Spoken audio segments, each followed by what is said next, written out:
Salam jumpa pemirsa setia TVRI Sulawesi Utara dimanapun Anda berada. Senang sekali hari ini kami hadir kembali menjumpai Anda tentunya dalam acara Cinta Sehat. Pemirsa, hari ini sudah kedatangan bintang tamu yang tentunya akan membagikan ilmu dan pengetahuan yang bermanfaat untuk kita sekalian. Langsung saja kita sapa Dr. Enrico Mamuaya, spesialis dermatologi, venerologi, dan estetika. Halo dokter, gimana kabarnya dok? Sehat-sehat. Alhamdulillah. Pemirsa, hari ini kita akan membahas topik yang sangat menarik, yaitu skabies, si gatal yang mengganggu. Nah, mungkin kita bisa langsung mulai aja nih dok. Mungkin masih banyak orang nih yang belum familiar nih dengan istilah skabies. Mungkin apa sih itu skabies dok? Oke, baik. Jadi skabies itu adalah suatu infeksi parasit oleh tungau. Tungau itu bernama Sarcoptes scabiei. Jadi istilah skabies itu berasal dari bahasa Latin, scabere. Nah, merupakan suatu infeksi tungau yang menyebabkan gatal-gatal pada penderitanya. Kalau dulu mungkin sering dikatakan sebagai penyakit disko, karena gatal-gatalnya sangat mengganggu sehingga pasien itu gatalnya luar biasa. Gatalnya itu lebih sering terjadi pada saat malam hari, karena tungau ini dia lebih sering keluarnya itu malam hari. Jadi dia itu beraktivitas pada malam hari. Dia membuat terowongan, menggali terowongan itu dalam kulit kita itu pada malam hari. Jadi skabies ini merupakan suatu infeksi tungau yang sebenarnya menyerang kelompok. Ya, jadi biasanya itu menyerang suatu komunitas, entah itu seperti di asrama, di pesantren, di barak tentara, ataupun juga bisa juga di kos-kosan. Jadi di tempat-tempat yang terkumpul tempat-tempat yang terkumpul ya? Ya, yang agak padat. Bisa juga di suatu lingkungan, suatu desa atau suatu kelurahan yang padat penduduk, karena ada aktivitas yang hubungan erat antara satu rumah dengan rumah yang lain, sehingga dia bisa lebih gampang menyebar seperti itu. Oke, nah dok, kebanyakan nih yang mengenal istilah skabies ini adalah gatal yang sangat mengganggu. Apa sih dok yang sebenarnya yang membuatnya tuh sebegitu tersiksa begitu dok ketika terkena skabies? Oke, jadi ketika pada saat si skabies kutu ini dia keluar, dia bangun dari tidurnya, dia mulai beraktivitas, dia itu akan melakukan aktivitas itu semuanya ke dalam kulit, sehingga dia kayak menggali terowongan. Jadi aktivitas itu yang menyebabkan gatal yang sangat mengganggu. Kenapa dia sangat mengganggu? Karena pada malam hari itu harusnya kita istirahat, tidur. Jadi itu yang menyebabkan kebanyakan pasien tuh sampai susah tidur, apalagi kalau dia menyerang pada anak-anak, itu sangat terganggu sekali. Malah pada anak-anak itu bisa sampai terkena infeksi sekunder, infeksi bakteri. Jadi ketika dia garuk-garuk, timbul luka, tiba-tiba sudah ada bisul yang banyak. Jadi sehingga pasien bisa sampai demam. Jadi sudah bukan skabies lagi dia sudah infeksi bakteri juga. Jadi bisa juga berbahaya untuk kalau dia terkena pada anak-anak. Kalau orang dewasa paling hanya terganggu dalam pola tidur, aktivitas sehari-hari, dan semuanya untuk gatal skabies ini kalau mau dikatakan memang lebih intens pada malam hari. Tapi semuanya ketika dia sudah keluar, sudah beraktivitas itu dia juga melakukan sekret-sekret ke dalam kulit kita. Itu yang akan menjadi seperti semacam reaksi alergi, hipersensitivitas, sehingga gatalnya itu sebenarnya bisa aja timbul pada pagi hari, siang hari, sore hari, tapi tidak seintens malam hari, karena pada malam hari itu dia sudah ditambah dengan aktivitas yang berlebih dari si tungau ini, sehingga menyebabkan gatal itu lebih intens pada malam hari. Pada malam hari, karena untuk tungaunya itu aktif pada saat malam hari ya dok ya. Nah dok, apakah penyakitnya ini termasuk penyakit menular atau tidak dok? Oke.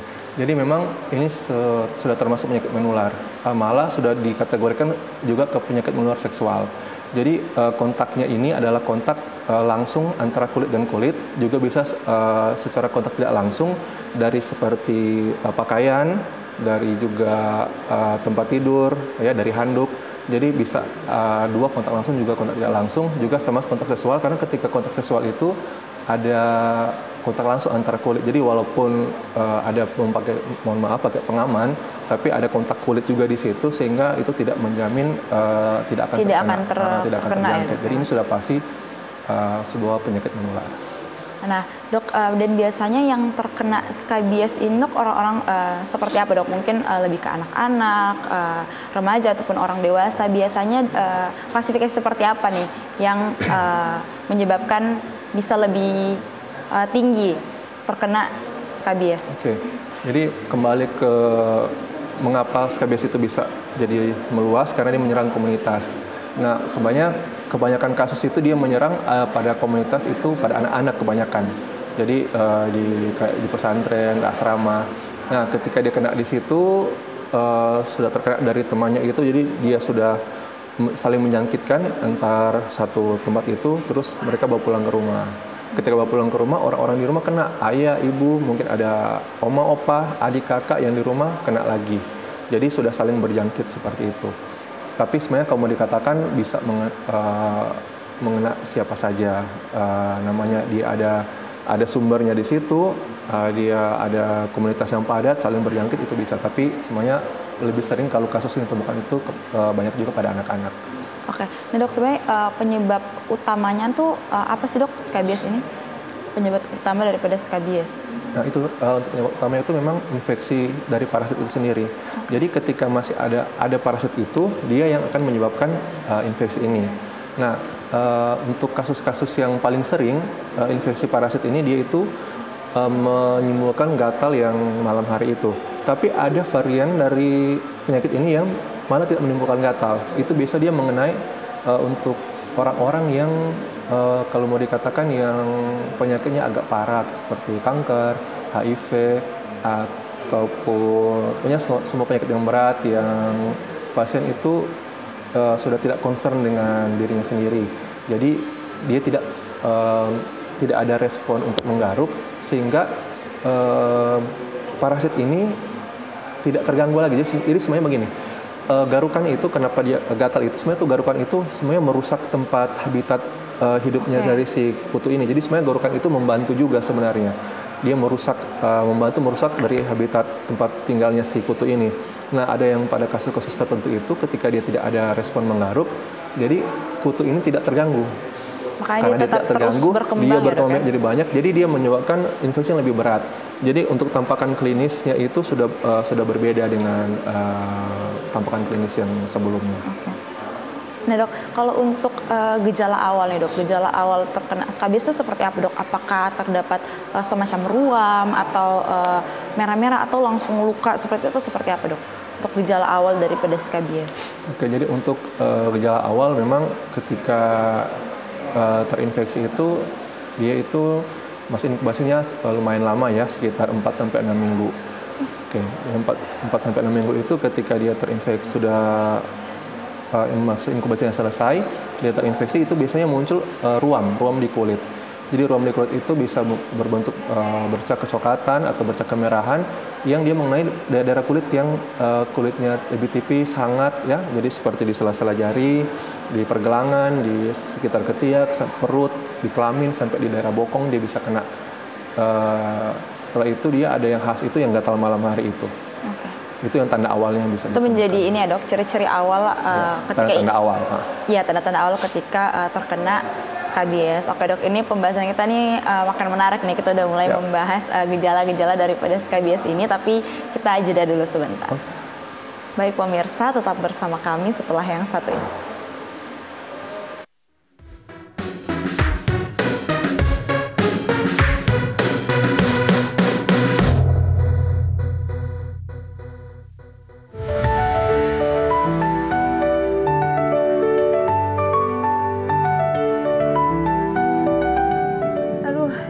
Sekali minum air ais enak nggak sih? Ini pesanannya. Makasih mas. Kasih mas. Sama.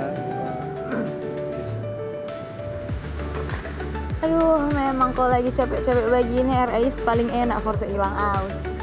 Mar kalau kita siman lebih pilih air hangat karena lebih nyaman sih buat di tenggorokan. Iyo, memang dari dulu kita pakai kebiasaan begini no. Mar selain bagus for kesehatan, dan ini memang kita pilihan. Iya sih, memang beda orang sih beda pilihan, beda kebiasaan juga. Ini kita salut sih di orang pertemanan, orang nggak pernah memperdebatkan hal kecil begini. Kan persahabatan menghargai perbedaan, bukan memaksakan kesamaan.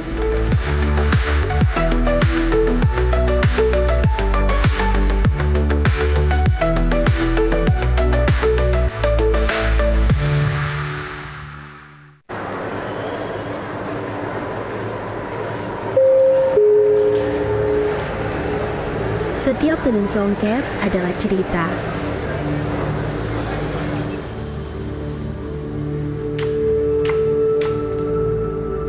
Setiap helai adalah warisan. Kain tenun songket bukan hanya sekedar kain, tetapi juga simbol kebanggaan dan identitas kita.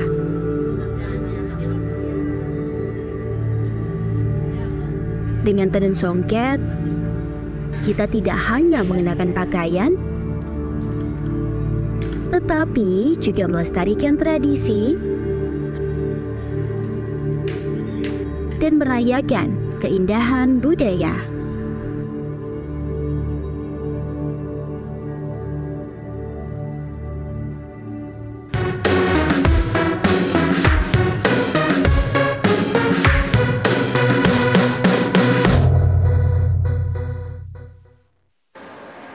Pemirsa, terima kasih Anda masih bersama kami, tentunya masih dalam acara Cinta Sehat. Pemirsa, kita juga masih membahas topik kita yang masih sangat menarik pada hari ini, yaitu skabies, si gatal yang mengganggu.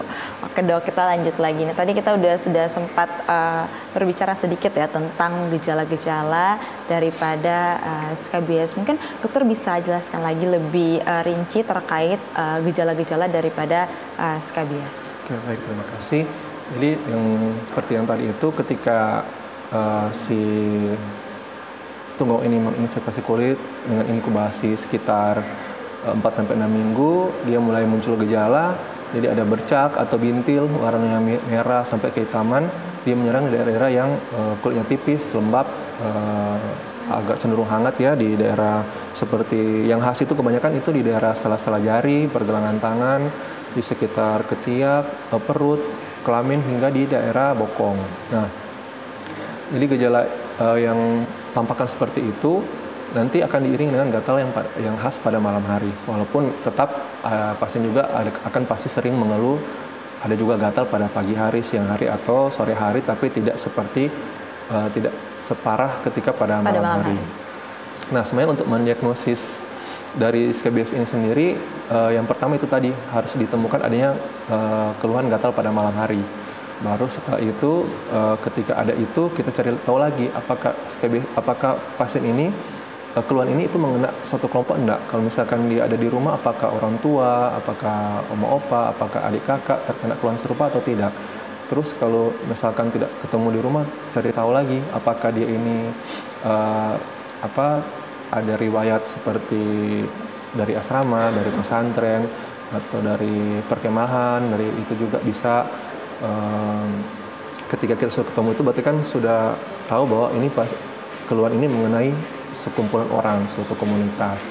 Nah, itu yang bisa ditanyakan langsung ke pasien. Ada juga pemeriksaan yang dilakukan langsung ke pasiennya. Jadi ada yang perusahaan kita melihat, Anda bisa menggunakan kaca pembesar, melihat apakah di situ ada terowongan atau kunikulus. Dia itu semacam garis berbentuk seperti garis, warnanya putih keabu-abuan. Nah, biasanya itu garis itu ada terowongan yang merupakan hasil daripada si kutu tadi yang menggaruk-garuk, yang mencari jalan seperti itu. Jadi ditemukan itu. Nah, untuk melihat itu juga bisa juga dilakukan pemeriksaan dermoskop. Dermoskop itu pemeriksaan ada semacam alat seperti mikroskop mini berbentuk seperti handphone begitu. Nanti dilihat di bagian kunikulus itu nanti ada tampakan-tampakan yang bisa dikatakan khas untuk skabies, tapi itu biasanya dilakukan oleh dokter spesialis. Oke, selanjutnya setelah itu yang paling pas lagi jika ketika kita melakukan kerokan kulit, kita menemukan ada tungau di situ. Jadi ketika kita kerok di daerah, biasanya itu paling bagus mencari daerah kunikulus, karena di situ pasti akan ditemukan kutu. Karena ketika ada terowongan atau kunikulus itu berarti kira-kira di situ pasti Untuk ada kutunya di situ. pembentukannya pasti ada di situ Jadi ya, Dok? ketika dikerok-kerok itu bisa akan ada kecantol kutunya itu, entah itu kutu ataupun telur juga bisa kita temukan. Nah, ketika di mikroskop itu akan ketemu kutunya atau di telurnya. Jadi ketika sudah menemukan itu sebenarnya itu adalah sebagai diagnosis pasti. Tapi walaupun tanpa pemeriksaan itu, tanpa dua pemeriksaan langsung itu, kalau kita bisa mendapatkan dua dari yang awal itu tadi, yang gatal malam hari, dia juga menyerang kelompok, maka kita bisa langsung mendiagnosis itu sebagai suatu kutu, infeksi skabies. Oke, nah dok, sebenarnya yang membedakan nih antara gatal biasa dengan gatal skabies itu seperti apa, dok? Oke, jadi sebenarnya ada, kalau mau dikatakan mungkin kita masuk ke penyakit lain yang kalau mau dibilang mirip-mirip dengan yang skabies. familiar ya dengan familiar. Jadi ada satu yang banyak, jangankan mungkin dokter umum, mungkin juga banyak dokter-dokter yang lain juga bisa salah persepsi, karena memang sangat mirip dengan alergi dermatitis atopi, karena penampakannya itu sangat mirip. Secara gambaran klinis itu mirip, ada bercak, ada bintil, ada warna merah kehitaman, gatalnya juga sebenarnya ada mirip. Walaupun si infeksi alergi ini, dermatitis atopi ini, dia sebenarnya gatalnya itu tidak mengenal waktu, bisa kapan saja muncul. Tapi sebenarnya kembali lagi ke ketika gatal itu muncul. Untuk yang ini, untuk kita bicara alergi ya. Jadi ketika pagi, siang, sore mungkin karena aktivitas, jadi pasien itu tidak merasakan gatal yang terlalu mengganggu karena dia ada aktivitas lain. Nah, ketika pulang rumah, sudah di rumah, sudah santai, karena sudah tidak ada aktivitas, jadi gatalnya dia lebih terasa. Jadi ketika datang itu bilang, oh iya dokter, ini gatalnya lebih kerasa pada malam hari. Jadi bisa juga miss dari situ. Okay. Jadi untuk alergi ini memang agak tricky ya, dok ya, untuk sebenarnya membedakan antara gatal biasa dan juga gatal pada skabies. Tapi mungkin yang paling spesifik nih, dok, mungkin pada saat terkena skabies itu pada malam hari semakin menjadi-jadi gitu ya, dok ya? Iya, gatal memang walaupun yang alergi tadi lebih terasa pada malam hari, tapi sebenarnya tidak sehebat gatal pada kutu. Pada kutu itu memang gatalnya itu memang sangat luar biasa mengganggu. Juga untuk tamparan klinis sebenarnya kalau dia sudah sangat khas itu sudah langsung bisa dibedakan. Tapi ada pada mungkin fase-fase awal, gejala awal ya, dok ya? Yang masih belum terlalu parah itu masih sering kita bisa tertipu lah dengan itu. Apalagi jika pasien ini ternyata punya riwayat alergi. Jadi bisa juga infeksi kutu ini dia berjalan beriringan. Jadi yang seperti saya bilang tadi, ketika infeksi ini terjadi, kutu ini dia juga melakukan sekret yang itu dianggap sebagai benda asing. Jadi terjadi reaksi hipersensitivitas dalam tubuh manusia. Nah, reaksi itu yang bisa menjadi suatu reaksi alergi juga. Nah, jadi gatalnya itu juga bisa, kalau dia memang pasien itu ada riwayat alergi, jadi gatalnya itu juga bisa muncul layaknya sebagai gatal sebagai alergi. Nah, dok, apakah pengaruh aktivitas yang berlebihan sehingga berkeringat dan lain-lain itu dapat mempengaruhi gatalnya nggak, dok? Sebenarnya itu bisa dibilang ya atau tidak. Jadi tidak juga pasti bisa mempengaruhi. Jadi ada beberapa pasien yang ketika keringat dia bisa lebih gatal, ada juga yang memang tidak. Jadi sebenarnya kalau dikatakan tidak terlalu berpengaruh juga, karena dia masih belum, itu bukan sesuatu yang khas. Untuk biasanya kalau yang keringat lebih gatal itu lebih ke infeksi jamur sebenarnya. Jadi kalau untuk keringat berlebihan pun sebenarnya tidak berpengaruh ya, dok ya, ketika terkena skabies, tidak menyebabkan terjadi merasa lebih gatal masih gitu. Masih 50-50 lah. Jadi ada yang bisa terpengaruh, ada yang tidak. Itu bukan suatu yang khas. Nah, dok, sebenarnya untuk cara penularan dari skabies ini seperti apa, dok? Apakah memang hanya dari skin to skin bersentuhan seperti ini saja begitu sudah bisa tertular, atau harus ada mungkin dok ya, kontak fisik yang spesifik gitu untuk dapat tertular penyakit skabies ini? Jadi kontak fisik itu memang bervariasi ya. Sebenarnya kalau mau dikatakan dari teoritis, sesimpel jabat tangan itu bisa terkena. Yang penting memang si kutunya itu memang lagi aktif, lagi keluar. Kecuali kalau dia lagi istirahat mungkin tidak ya. Tapi kalau lagi aktif itu dia bisa bisa langsung tertular. Jadi kenapa dia selalu munculnya awalnya itu daerah tangan? Karena itu yang kayak tadi seperti jabat tangan atau dia anak-anak bermain bersama. Jadi kan tangan ini ada suatu yang ya jangankan infeksi parasit ya. Mungkin dulu juga kita ingat di zaman COVID, tangan ini sebagai sumber sumber masuknya virus. Jadi tangan ini sebenarnya sumber segala macam penyakit. Nah, termasuk yang parasit ini. Jadi utamanya itu memang dari skin to skin.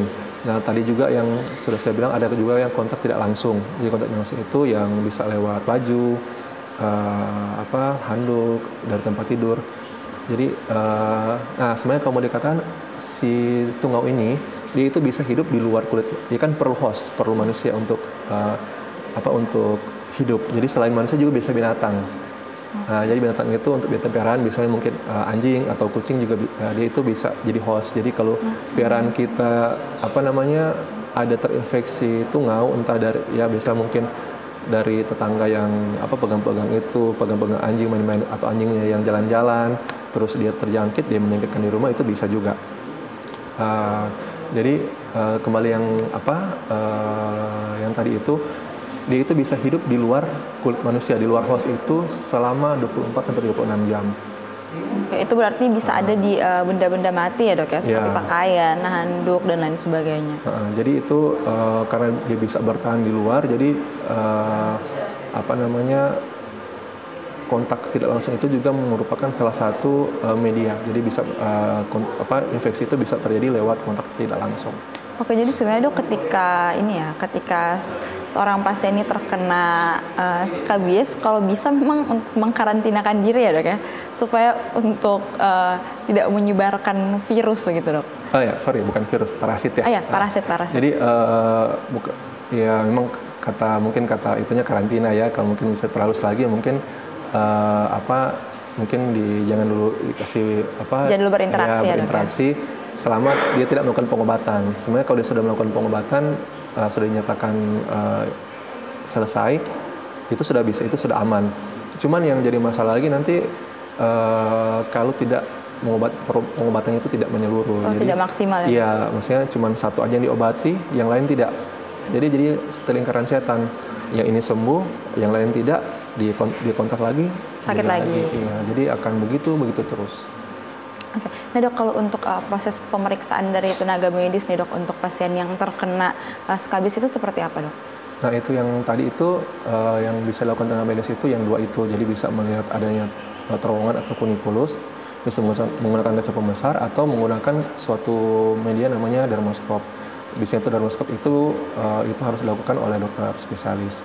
Yang kedua, jadi yang kerokan kulit itu yang kita bisa kerok langsung daerah kunikulus itu di terowongan itu kita bisa langsung bisa menemukan tungau. Walaupun namanya juga ada human error, tidak 100% ketika dilakukan pemeriksaan itu akan selalu ditemukan tungau. Karena namanya juga pemeriksaan lab dilakukan oleh manusia itu tetap ada human error juga. Oke, baik. Makin menarik ya dok ya, ini pembahasan kita udah sampai pada gejala dan juga penularan daripada skabies ini, tapi kita jeda dulu sebentar. Baik pemirsa, tetap bersama kami setelah yang satu ini.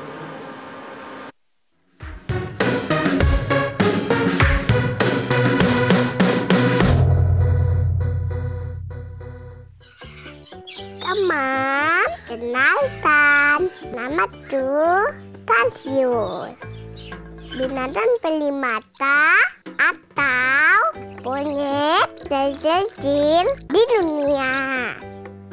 Orang bilang tuh lucu, mengemaskan, atau unik, langka, dan dilindungi.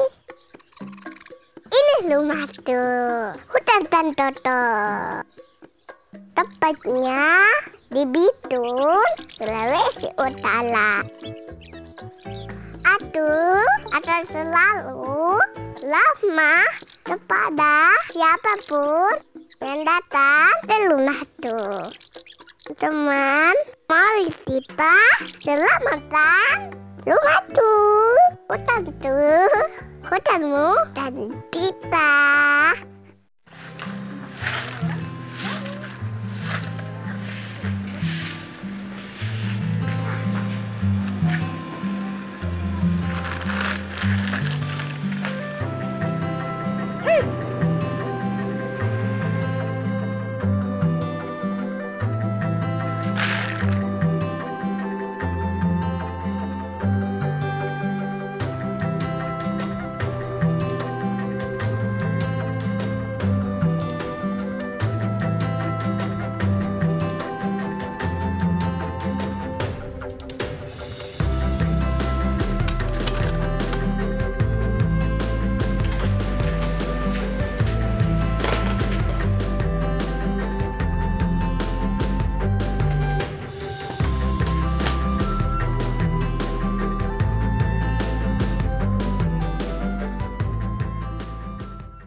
Pemirsa, terima kasih Anda masih bersama kami, tentunya masih dalam acara Cinta Sehat.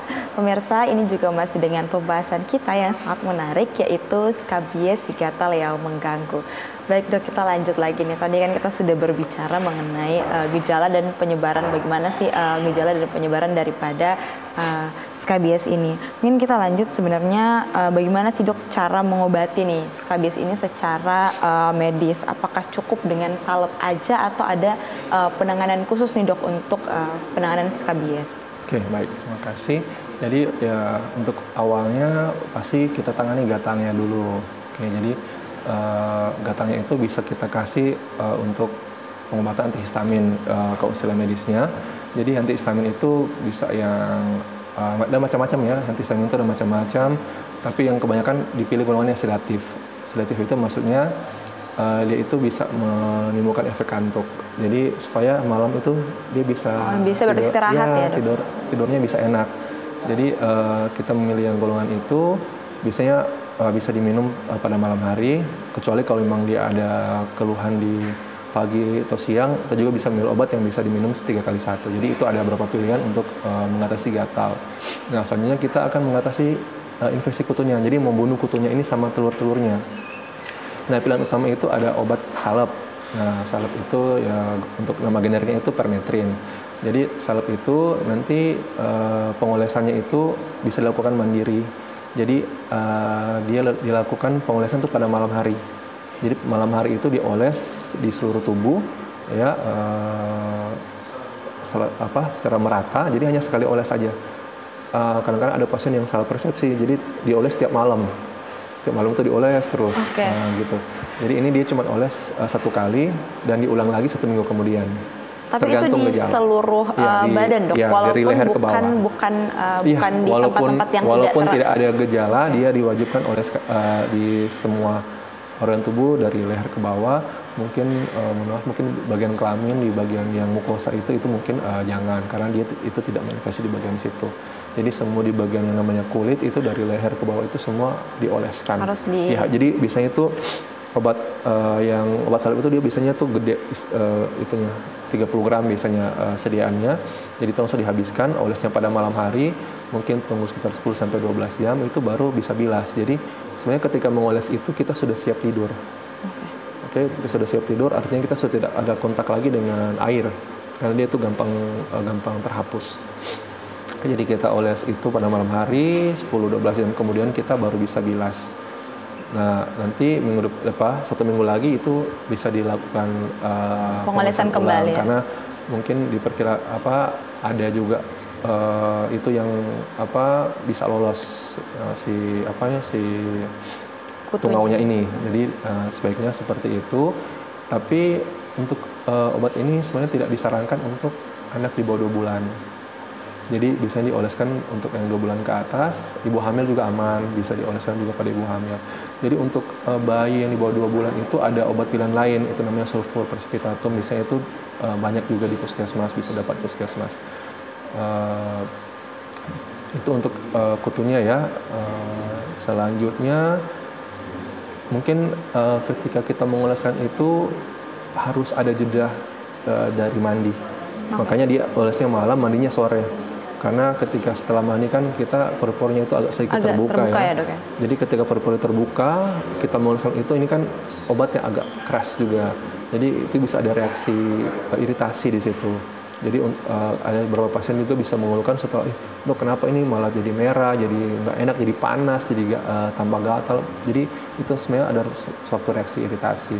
Jadi disarankan harus ada jeda yang panjang antara mandi itu dengan pengolesan. Jadi sebaiknya mandinya sore, nanti dioleskannya malam sekitar jam 8, jam 9 sebelum tidur. Oke, berarti itu ini ya dok, pengobatan yang dianjurkan begitu secara medis untuk pengobatannya seperti itu. Nah dok, kalau untuk ini nih, untuk pasiennya kan itu menggunakan salep dan lain. Nah kalau untuk barang-barang yang sudah terkontaminasi itu dok seperti apa dok? Apakah hanya dengan dicuci sudah bisa hilang atau ada perawatan khusus nih untuk barang-barang yang sudah terkontaminasi dengan pasien yang terkena skabies? Oke, jadi untuk barang-barang seperti yang sudah disebutkan tadi kan seperti baju, spray, handuk, itu bisa kita rendam dengan air panas. Jadi air panas, rendam air panas, setelah airnya sudah dingin kita buang, terus kita cuci biasa. Setelah cuci biasa ya sebaiknya itu dijemur di sinar matahari supaya dia kena, memang supaya benar-benar kalau ada kecurigaan ada kutu yang di situ dia bisa bisa mati. Jadi kalau kutu itu di suhu yang panas berarti boleh? Ya sebenarnya di suhu yang panas itu dia bisa mati, tapi kan kita nggak mungkin kalau ada pasien pernah dia mandi belerang gitu. Ya itu jangan tidak dianjurkan juga ya, karena waktu suhu panas kan dia di dalam. Jadi kalau sudah dalam itu yang rusak, yang mati itu bukan kutunya, yang rusak malah kulit kita yang rusak. Karena kan itu belerang itu di beberapa orang itu merupakan suatu juga alergen, yang bisa juga menimbulkan alergi maupun iritasi. Jadi tidak dianjurkan untuk mandi air panas, mandi belerang, mandi pantai itu tidak dianjurkan. Oh, jadi ini sedikit edukasi juga ya untuk pemirsa ya dok ya, bahwasanya untuk mandi belerang ini tidak dianjurkan untuk pasien yang terkena skabies. Nah tapi ini juga nih dok, kebanyakan pasien yang terkena skabies itu biasanya sering mandi air panas katanya dok, biar dapat cepat membantu ini untuk kesembuhan daripada skabies ini. Apa kalau menurut dokter itu seperti apa dok? Ya itu sama dengan tadi ya, itu tidak dianjurkan juga, mau dia air panas, mau dia belerang, mau dia air pantai tidak dianjurkan. Jadi memang salah satunya cara membunuh si tungau ini di kulit itu adalah dengan pengolesan salep yang tadi, karena dia akan meresap ke dalam kulit untuk membunuh si tungau ini. Atau ada juga sebenarnya pilihan obat minum juga. Tapi itu agak-agak sulit didapat juga obat minum. Tapi jadi kita kembali paling aman, paling mudah, paling simpel itu adalah yang obat oles tadi. Dengan walaupun sebenarnya ada pilihan juga obat sistemik lain yang golongan lain juga untuk kasih ke pasien. Tapi pilihan utama kita sebagai kasus itu sembuh semua dengan obat oles tersebut. Oke, nah dok, dan sebenarnya ketika pasien terkena skabies, mungkin pencegahan awal yang dapat dilakukan agar tidak menular, terutama pada keluarga ya dok ya, seperti apa dok? Sebenarnya ketika ada pasien yang datang, kebanyakan kasus itu datang itu sudah terlambat sebenarnya. Ketika datang itu sudah satu rumah itu sudah kena biasanya. Jadi ketika ada datang seperti itu, hal yang harus dilakukan adalah mengobati satu keluarga itu. Supaya tidak ada yang ini diobati, yang ini tidak. Jadi yang satu sembuh, yang satu sudah tiba-tiba sudah kena infeksi lagi, karena kan masih inkubasinya panjang.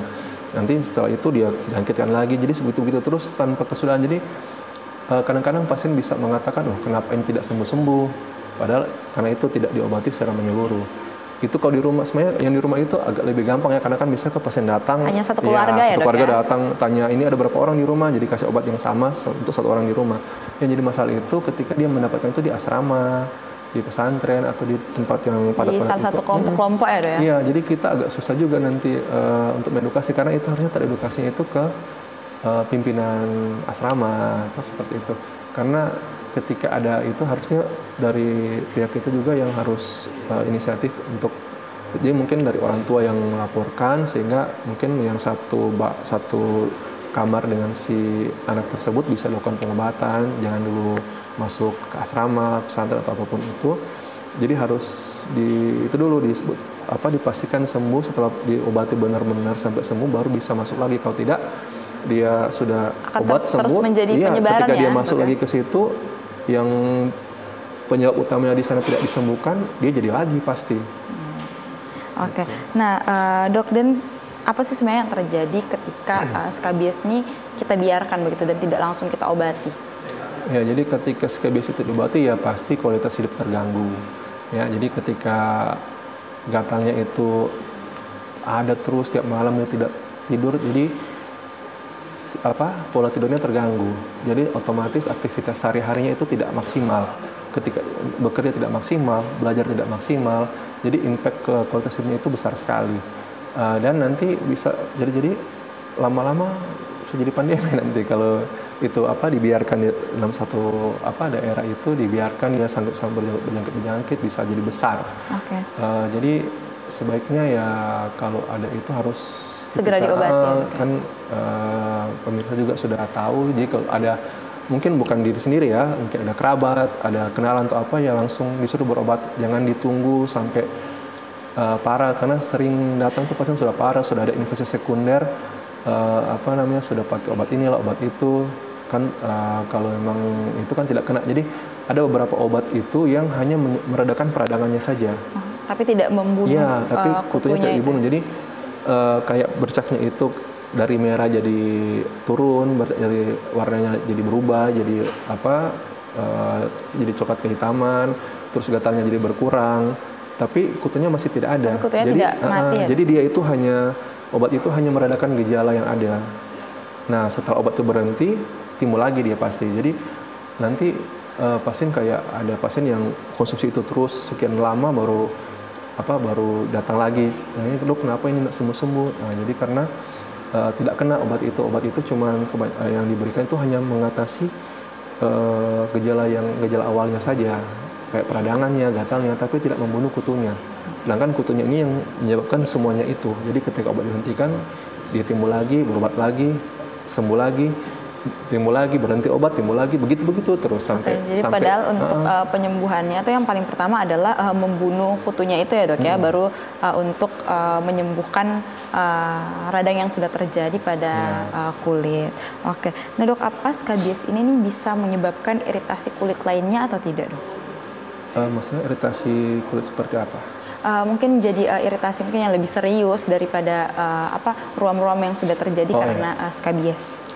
Jadi yang itu tadi, ketika skabies tidak diobati, kan gatalnya semakin gatal, garuk-garuk semakin itu, lukanya pasti timbul. Ketika luka timbul, bakteri masuk. Ketika bakteri masuk, terjadi infeksi bakteri. Infeksi bakteri itu ya bisa cuma ringan sampai juga bisa sedang sampai berat juga. Tergantung bakteri apa yang masuk.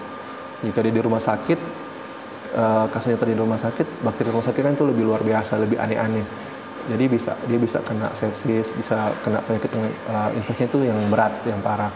Kalau misalkan dia mungkin cuma di rumah,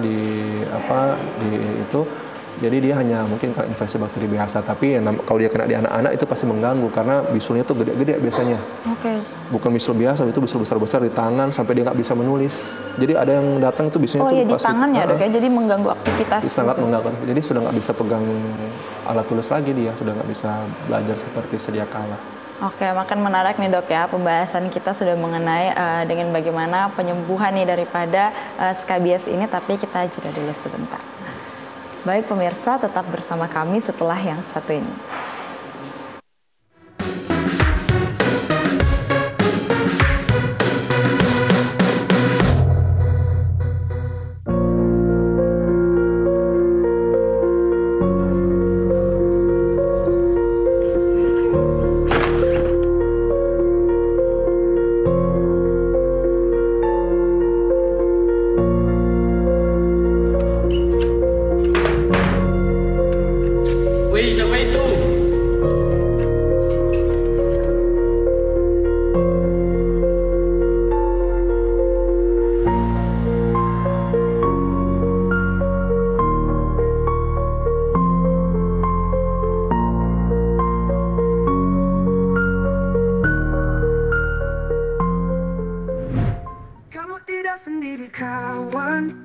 Kau harus percaya, meski jalan berliku, kita akan terus bersama. Bersama kita hadapi apapun rintangannya. Kamu tidak sendiri, kawan, yakinlah semangat kita. Kamu tidak sendiri, kawan, yakinlah semangat kita.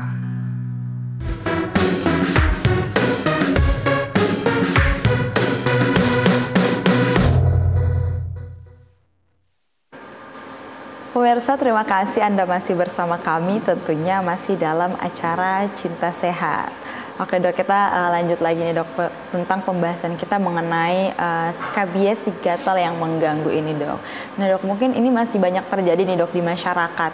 Ketika pasien terkena skabies, yang dipercaya adalah ketika mandi menggunakan betadine itu dapat menyembuhkan skabies itu. Mungkin pendapat dari dokter seperti apa dok? Oke, baik, terima kasih. Jadi sebenarnya itu memang kembali yang tadi ya, memang pakai betadine, memakai cairan yang dikasih Dettol atau apapun itu, ataupun yang tadi mandi belerang atau mandi itu semua tidak dianjurkan karena semua yang dilakukan itu tidak ada satupun yang bisa membunuh si tungau ini. Jadi memang tungau ini hanya bisa mati yang sudah masuk investasinya sudah di kulit itu hanya bisa mati dengan obat ORS atau obat minum. Jadi tidak ada obat mungkin mitos yang lain musim mandi ini mandi itu yang bisa menyembuhkan. Mungkin itu adalah suatu cara untuk meredakan gatal saja untuk sementara. Tapi sebenarnya yang terjadi berikutnya itu kukunya jadi rusak, jadi mungkin jadi lebih kering. Jadi malah setelah dia melakukan pengobatan yang benar, efek gatal-gatal itu bisa tetap muncul, tapi bukan gara-gara kutunya.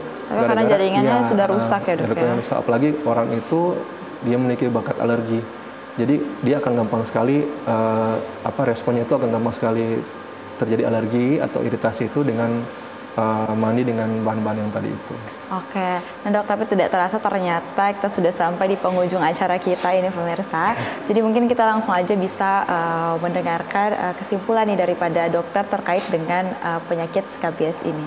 Nah, dipersilahkan. Oke, jadi baik, terima kasih pemirsa di rumah. Jadi untuk penyakit skabies ini merupakan suatu penyakit infeksi tungau. Jadi dia bisa menyerang kelompok, dia menimbulkan gatal yang khas pada malam hari.